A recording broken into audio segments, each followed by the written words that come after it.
श्री शिवाय नमस्तुभ्यम. Welcome to blog. हा ब्लॉग असणार आहे शिवमहापुराण कथेमधील शॉर्ट्स व्हिडिओ. आत्तापर्यंत आपण माझ्या चॅनलला शॉर्ट्स व्हिडिओ पाहिले असतील. हा माझा फर्स्ट ब्लॉग आहे आणि हे आत्तापर्यंतचे जे शॉर्ट्स व्हिडिओ मी कुठे शूट केले, कोणत्या शिव मंदिरामध्ये शूट केले, या व्हिडिओच्या माध्यमातून मी तुम्हाला ते शिव मंदिर दाखवते. चला तर मग आपण शिव मंदिर पाहूया.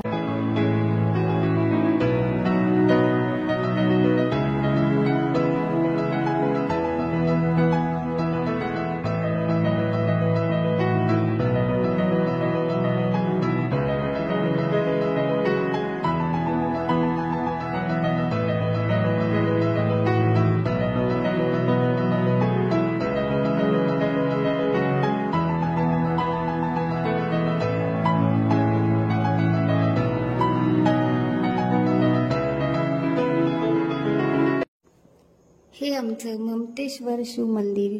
तुम्हाला कसं वाटलं खाली कमेंट करून सांगा.